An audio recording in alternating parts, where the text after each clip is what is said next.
այն պատգամը, որը պատրաստել եմ, ինչ-որ մի բան փոխելու մասին է։ Բայց մեր կյանքում մեր մեջ փոխելու մասին է։ Թե ինչ ենք փոխելու, չնայած այդ փոփոխությունը շարունակական process է, մեկ անգամյա չէ, եւ այդ փոփոխությունը եթե տեղի ունենա, կփոխվի մեր իրավիճակները եւ առհասարակ մեր կյանքը կփոխվի։ Եթե դա փոփոխություն, այդ փոփոխությունը տեղի ունենա, մեր մեջ, ուրիշների չէ։ Եթե ուրիշների կյանքում տեղի ունենա, ուրիշների իրավիճակները կփոխվի եւ ուրիշների կյանքը կփոխվի։ Իսկ որ տեղի ունենա մեր մեջ, դա կանդրադառնա մեր կյանքի վրա։ Վերնագիր այսպես է. փոխիր մտքերդ, կփոխվի կյանքդ։ Փոխիր մտքերը, մտածելակերպը եւ կփոխվի կյանքը, իրավիճակները։ Ինչպիսին է այսօր քո կյանքը, դա հետևանք է, ուղիղ եւ անմիջական քո մտածելակերպ։ Հաջողություններ, ձախողումներ, ձեռքբերումներ, հաղթանակներ, թե հակառակը։ Բոլորը ինչ որ տեղի ունենում մեծամասամբ մեր իսկ մտածելակերպի ունեցած մտքերի արդյունքն է, պտուղն է։ Գիտեք, հենց մտքի մասին որ խոսելու ենք, չնայած նշեմ, որ ինչպես սկզբից խոսա այդ մասին,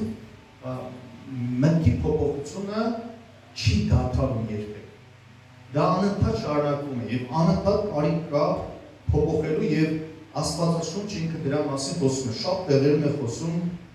մտքի մասին, մտքի փոփոխության մասին, մտածելակերպի նորոգման մասին։ Գիտեք, որ միտքը ինքը մարդկային կյանքի ամենազարմանալի, առեղծվածային, դեռևս չբացահայտված մի կողմերից է։ Մտքի ոլորտը դեռևս թե գիտության մեջ, առհասարակ դեռ ամբողջությամբ չի ուսումնասիրված, ավարտված չէ։ Միտքը դեռ բացահայտվում է եւ ուսումնասիրվում է եւ դեռ չի ամբողջությամբ բացահայտվել։ Գիտեք, որ ես մի գիրք եմ կարդացել, որի վերնագիրը այսպես էր. աղքատությունը ոչ թե նախ եւ առաջ, ոչ թե սոցիալական վիճակ է, այլ մտածելակերպ։ Պատկերացնում եք, նախ եւ առաջ աղքատությունը, անհաջողությունը, խեղճությունը,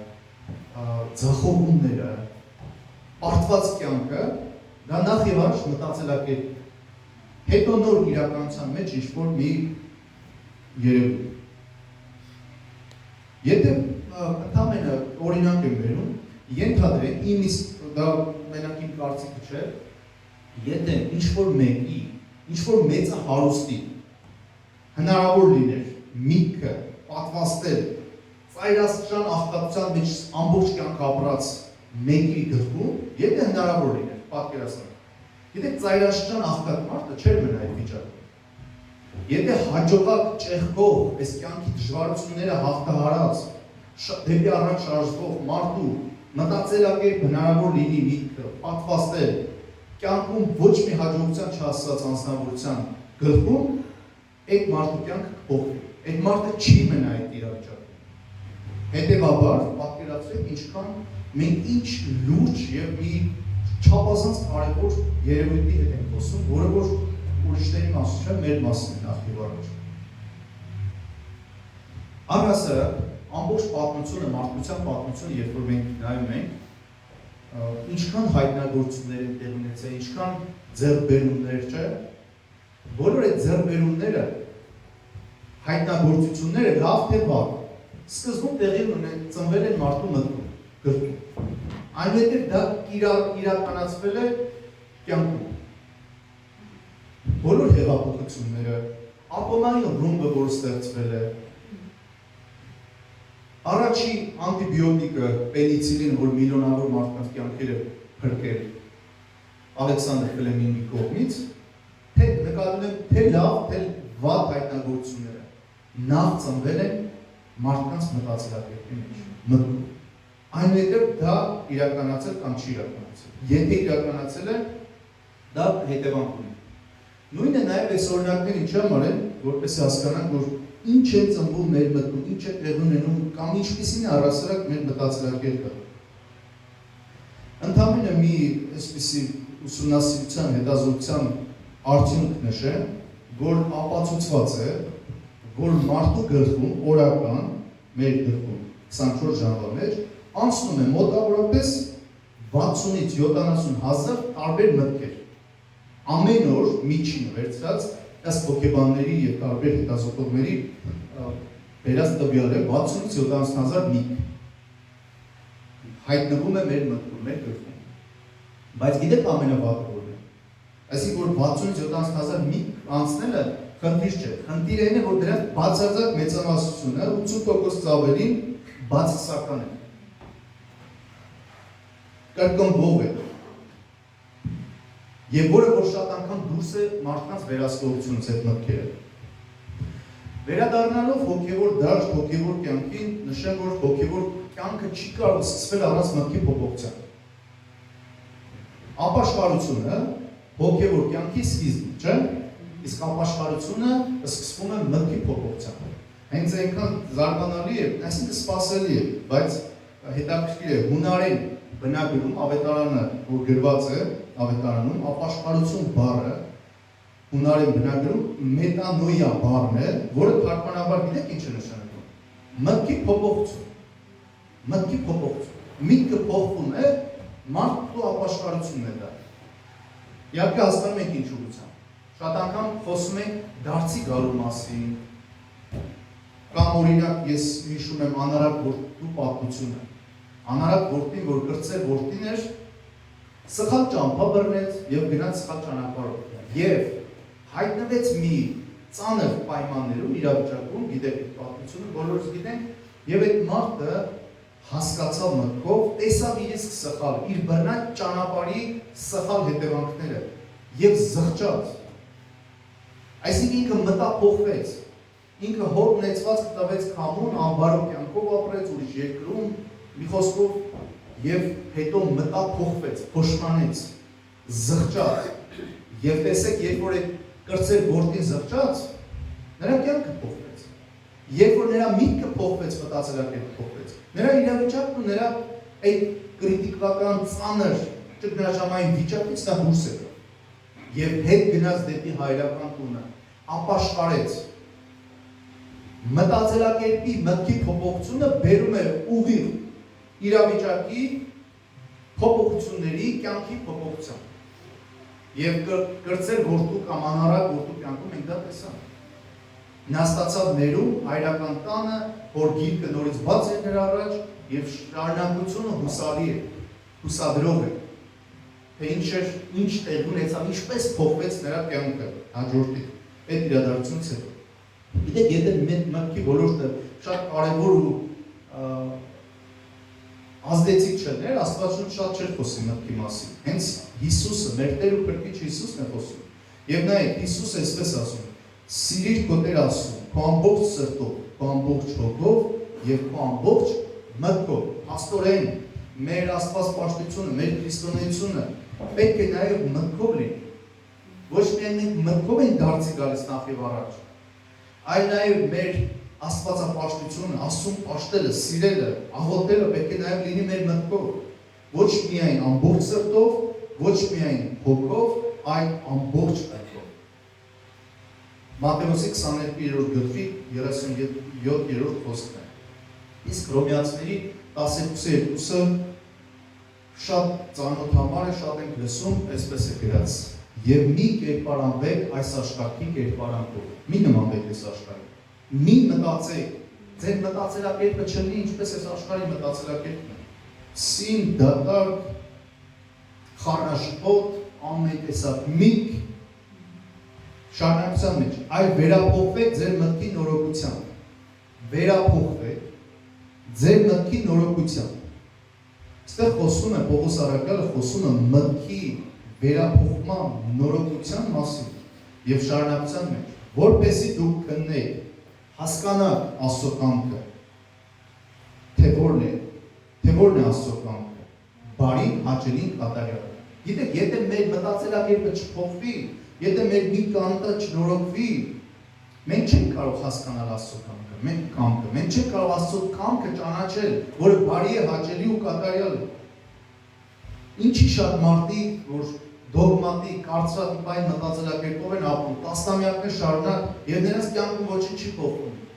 Պարզ մի պատճառաբանությամբ, միտքը չի փոխվում, մտածելակերպը չի փոխվում։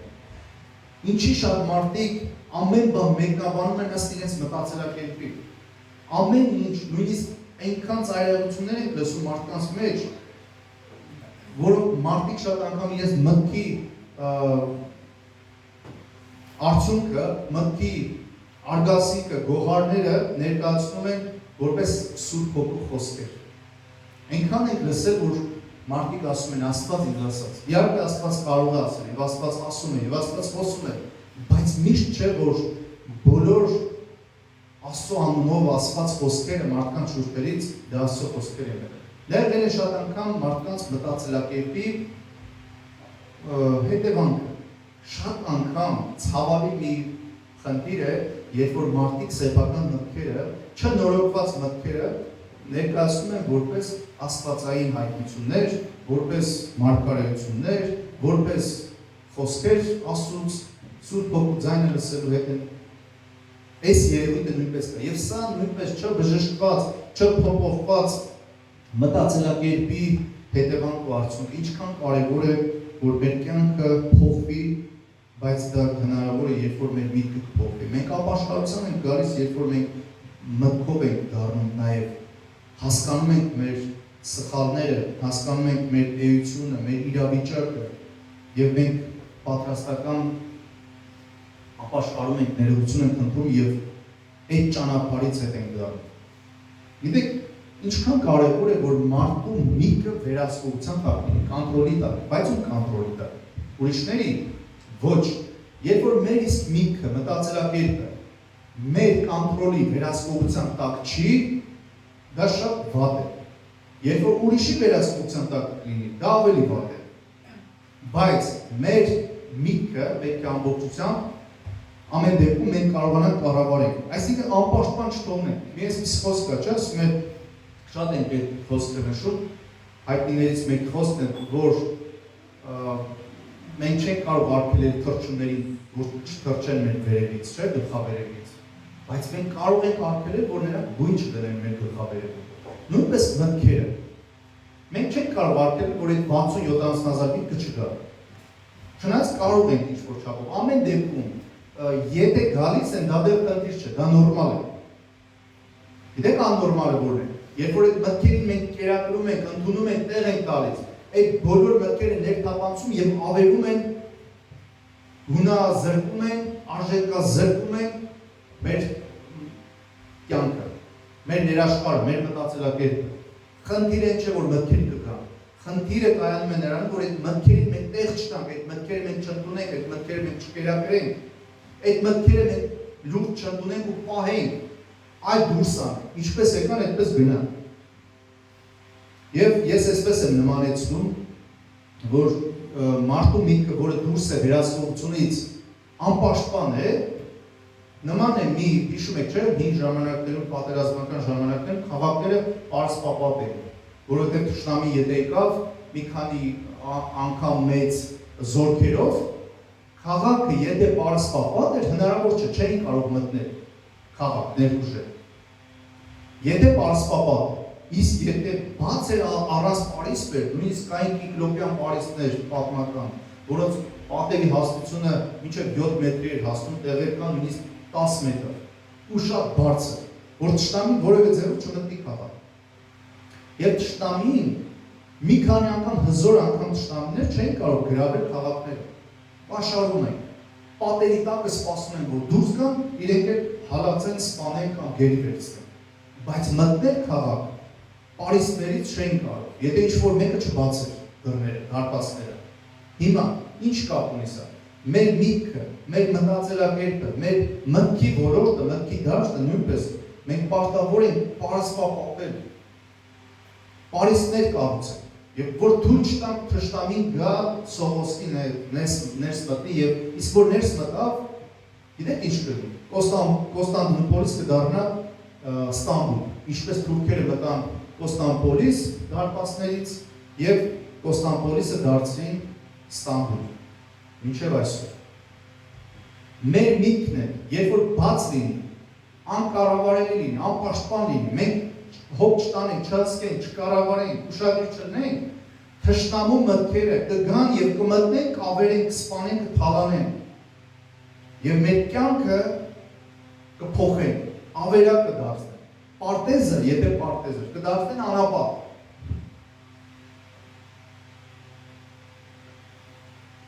Հռոմեացիների 7-րդ գլխի մեջ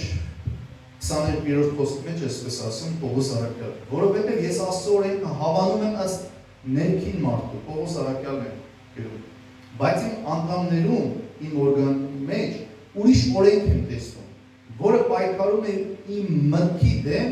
եւ ինձ գերի է վերցնում այն մեղքի օրենքով, որի անդամներում եմ։ Պողոսը խոսում է, ասում է, իմ մեջ տեսնում եմ մի ուրիշ օրենք, մի ուրիշ երևույթ, որը պայքարում է, դա մեղանչական էությունն է, որ ասում է պայքարում է մեր մտքի դեմ, իմ մտքի դեմ, Պողոսի պես տղեն պատկերացնում ենք, ինչ որտեղ բողոքում է, ինչ որտեղ խոստովանում է, որ սա շատ բարդ ոլորտ է, եւ պայքարում է իմ մտքի դեմ, եւ ինձ գերի է վերցնում, պատկերացնում եք, երբ որ մտավ միտքը, բացական մտքերը, սխալ մտքերը, վախերը, տագնապները, ուրիշ մտքերը, պատկերացեք չէ, սկզբից նշեց 60-70,000 միտք։ Հիմա որ վերցնենք, պատկերացնենք 50,000 լավ միտք լինի, այն 20,000-ը, 10-20,000-ը վատ միտք լինի, այդքան բավական է, որ ավելի մեր կյանք։ Լավ, նույնիսկ եթե 1,000 ընդամենը թողնենք բացական, չնայած մասնագետների վերլուծությունը հակառակն է խոսում, 80% ավելի բացական է, բայց մենք նույնիսկ վերցնենք 20%-ը։ Եթե 20% լինի բացական, այդքան նույնպես բավական է, որ մեր կյանքը գունազրկի, ավելի որակազրկի, քարոքան կա։ Շատ անգամ մենք նստած բողոքում ենք, ինչի է մեր իրավիճակները այսպիսին։ Դու սխալ ուղղությամբ ես նայում, դու պետք է նայես քեզ, դու խոսես քեզ հետ, քո մտքի մտածելակերպի իրավիճակի, ինչպիսի իրավիճակում հայտնվել ես դու, դա մեծ մասամբ, ամբողջապես չասենք, որոշ բացառություններով, մեծամասամբ քո մտածելակերպն է բերել քեզ հասցրել այդտեղ։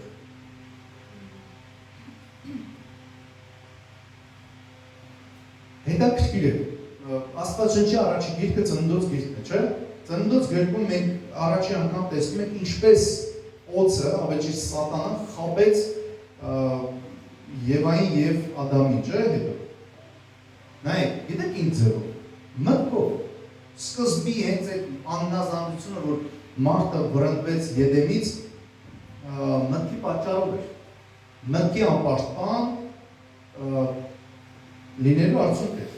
եւ կարդամ հենց 3-րդ գլխի առաջին խոսքից, օձը ավելի խորամանկ էր, քան դաշտի բոլոր գազանները, որ Տեր Աստվածն ստեղծել էր, օձն ասաց կնոջը, իսկապես Աստված ասաց, որ պարտեզի ոչ մի ծառեր չուտեք։ Նայեք, Աստված չէր ասել, չէ, որ պարտեզի ոչ մի ծառեր չուտեք, բայց օձը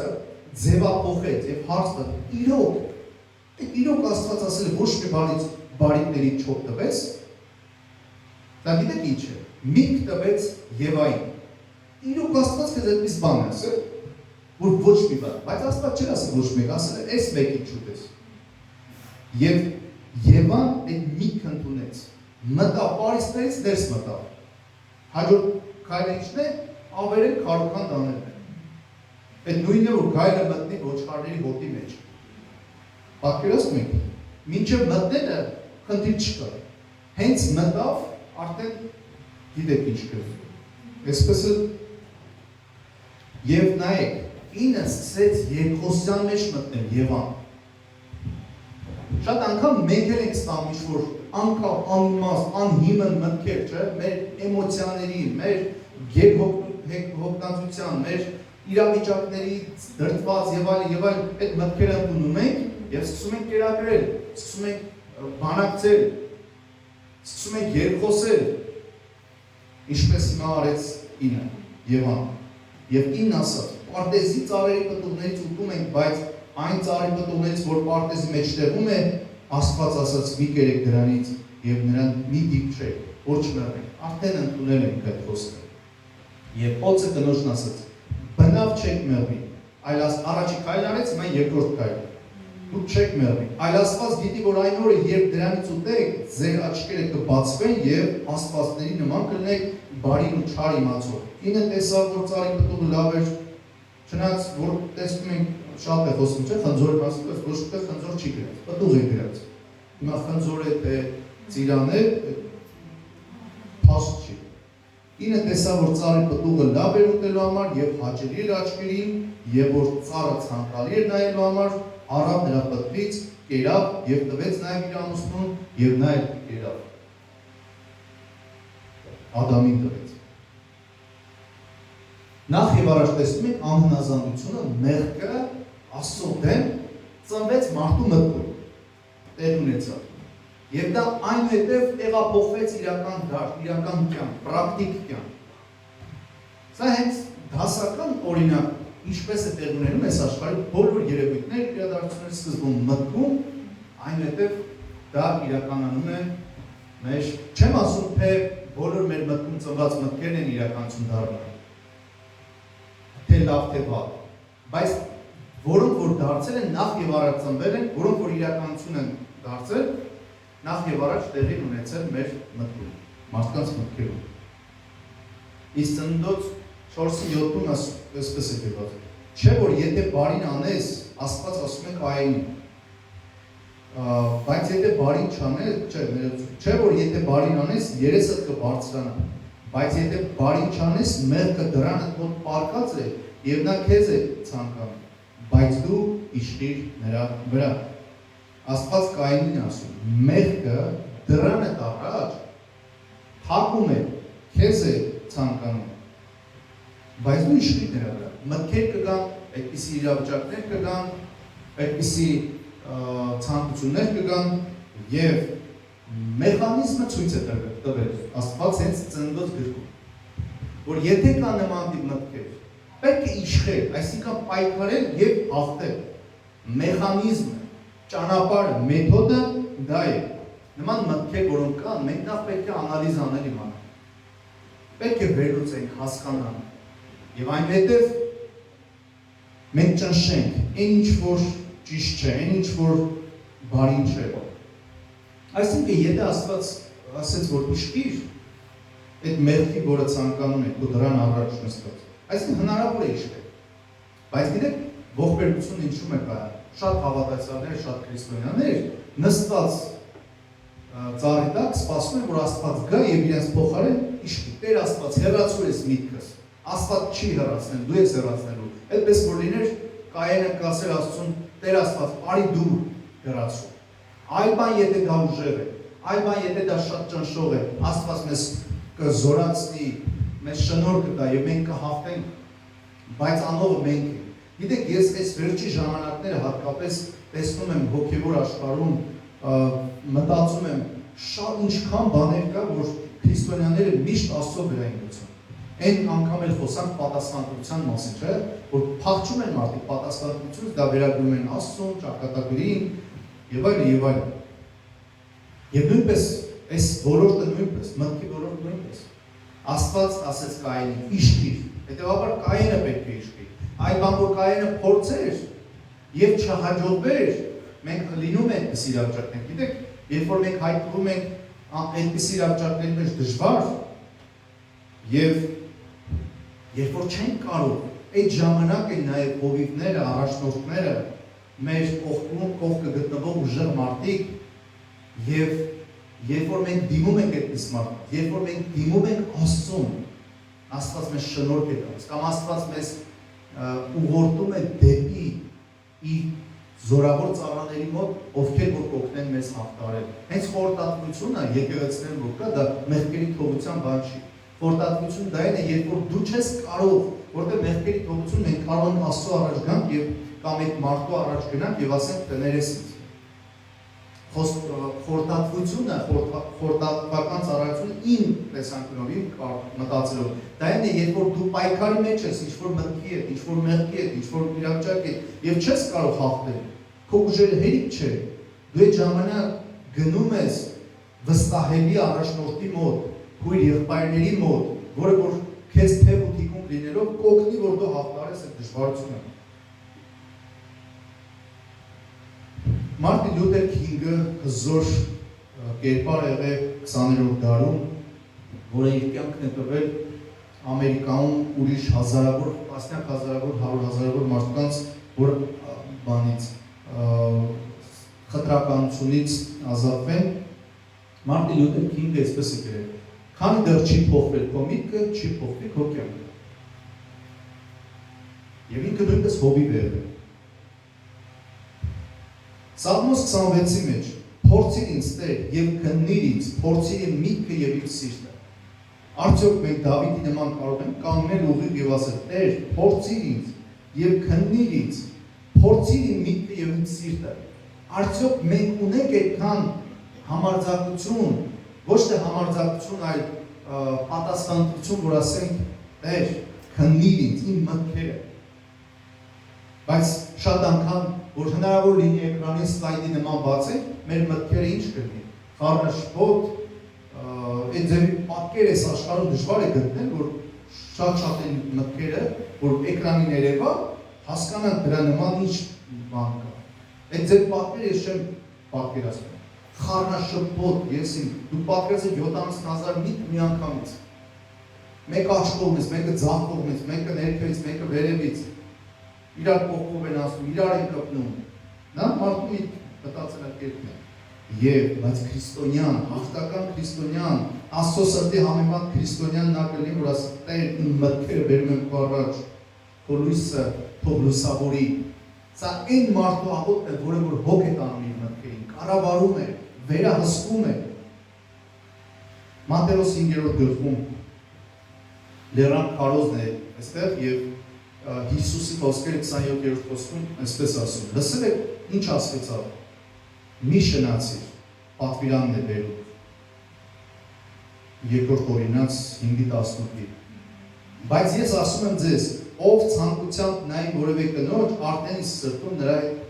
մեղ գործած կլինի։ Պատկերացնում եք, այսինքն Հիսուսը նույնպես բերում է մտավոր ոլորտ, մտքի ոլորտ։ Ասում եմ, պարտադիր չէ դու գնաս, ենթադրենք, մեկին սպանես, որ կոչվես մարտասպան, մեկից գողանաս, որ լինես գող, դու քո մտքում արդեն դա ցանկացար, ինչ-որ մեկի մահը, դու արդեն նման ես մարտասպան, արդեն իսկ այդ պատվիրանն ես խախտում։ Ինչքան կարևոր է մտքի ոլորտը։ Ես վստահ եմ, որ շատ-շատերս գիտենք այս գրքի վերնագիր, որ կոչվում է «Միտքը կռվի դաշտ է», Ջոյս Մայերի գիրքը։ Իրոք, միտքը ամենաուժեղ ռազմադաշտ է։ Ամենաուժեղ ճակատամարտը տեղի ունենում մտքի ոլորտում։ Դա ռազմաճակատ է։ Եվ դա չդադարող ռազմաճակատ է։ Երանի, եթե մենք մեր առօրյա իրավիճակների, խնդիրների մասին մտածելուց ավելի մտածենք, խորհենք Աստծո օրենքների, գործերի մասին։ Գիտեք, քրիստոնյայի, հաղթական քրիստոնյայի ճիշտ դիրքը այն է, որ ամբողջությամբ մեր միտքը լցված չլինի աշխարհային մեր գործերով։ Իհարկե դրանք նույնպես պետք է, շատ կարևոր են, բայց ամբողջությամբ դա չպետք է լինի։ Մեր մտքի մեջ մենք պետք է ունենանք ստաբիլ մի իրավիճակ, որ մեր մտքերը խորհեն, մտածեն Աստծո մասին, Աստծո գործերի մասին, Աստծո խոսքի մասին, օրենքների մասին։ Փիլիպպեցիների 4:8-ում Պողոս առաքյալը գրում է. ինչ որ ճշմարտությամբ է, ինչ որ պարկեշտությամբ եւ շարունակության մեջ, այնպիսիները խորհեցեք։ Խորհելը ինչ է, մտածելն է։ Պողոսը գրում է. ինչ որ ճշմարիտ է, պարկեշտ է, դրանք խորհեք, մտածեք։ Ոչ թե ինչ որ ձեր գլխին գա դա մտածեք։ Իսկ առակա 4:23-ում այսպես է գրված, վերջի տեղն է. ամենայն զգուշությամբ պահիր քո սիրտը։ Որոշ թարգմանությունների մեջ գրված է միտքը։ Ամենայն զգուշությամբ պահիր քո միտքը, քո սիրտը, որովհետև դրանից է կյանքի ելքը կամ կյանքի աղբյուրները։ Ինչպիսին է մեր միտքը, այսինքն զգուշացիր դու, ինչ է կատարվում քո գլխում, ինչ է կատարվում քո ներաշխարհում, ինչ մտքեր են թափառում, ժամանակն է դու որոշես։ Մենք պետք է որոշենք, թե մեր գլխում ինչ մտքեր տեղ ունենան, որոնք ունենան, որոնք չէ։ Մենք ենք որոշում, որ մտքերին ենք կերակրում եւ որոնք մերժում։ Մենք ենք որոշում մեր տուն եկած հյուրերին լավ ընդունենք, թե ճամփու դնենք։ Այն հյուրերը, որոնք որ կգան եւ սիրալիր ընդունելության կարժանանան, նրանք էլի կուզենան գալ։ Գան եւ երկար մնան, իրենք շատ լավ են զգում։ Այն հյուրերը, ովքեր կգան եւ ընդունելության վերաբերմունքի չեն արժանանա, կթողնեն կգնան, այլևս չգալու, չվերադառնալու պայմանով։ Նույնը նաեւ մեր միտքն է, մեր մտածելակերպն է, մեր այն թափառող 70-60 հազար, ինչպես մասնագետները նշում են, մտքեր են ամենօրյա, որոնք գալիս են։ Թող գան, բայց մենք ենք որոշում, որ միտքը կմնա մեր գլխում, որ մտքերին մենք կերակրենք, բացասական թե դրական։ Ժամանակն է, որ մենք աշխարհից եկած այդ դատարկ անիմաստ վախերը, մտքերը, անհանգստությունները, որոնք որ հիմք չունեն, իրականում դրանց դեմ դուրը փակենք, պարիսպները մեր ամուր դեմ տանք այդ մտքերի առաջ եւ մենք տեղ չտանք, ներս չթողնենք, մեր գլխի մեջ, մեր մտքի մեջ, մեր ներաշխարհի մեջ, մեր սրտի մեջ, ինչպես որ առակացի մեջ ասում, զգուշությամբ հստիր։ Մենք որոշենք, թե ինչ տեղի կունենա։ Բացի փողի վիճակը ճիշտ չէ։ Եթե այս խոսքը իմի բերենք, այսպես ամփոփելու տեսքով, այսօրվա ուղերձը պատգամը ստացվում է։ Առհասարակ թե գիտությունը, հոգեբանություն եւ այլն, որոնք որ զբաղվում են այս ոլորտով, մտքի ոլորտով, եւ թե հոգեվոր կյանքը, Աստվածաշունչը փաստում է նույն իրողությունը։ Մեր կյանքի որակը ուղղակիորեն, անմիջականորեն կախված է մեր մտքերի որակից։ Ինչպես մտածում ենք, այնպես էլ ապրում ենք։ Ինչպիսին մեր միտքն է, մտածելակերպն է, այդպիսին կլինի մեր այսօրը եւ վաղը, մեր ներկան եւ մեր ապագան։ Եվ այսօր ժամանակն է, որ մենք կանգնենք եւ իրականում մեր մտածելակերպը ազատագրենք։ Գիտեք, Աստվածաշունչը ամենալավ այն ֆիլտրն է, որը որ հնարավորություն է տալիս որոշելու բացասական եւ դրականը։ Բոլոր մտքերը մենք ինքներս ենք որոշելու, անալիզ անելու, ընդունելու, մերժելու։ Շատ մտքեր կան, վախեր կան։ Վախը նույնպես միտք է։ Գիտեք, միտքը ինքը չի երևում, չէ՞։ Վախը ինքը չի երևում, բայց դրա հետևանքներն են երևում։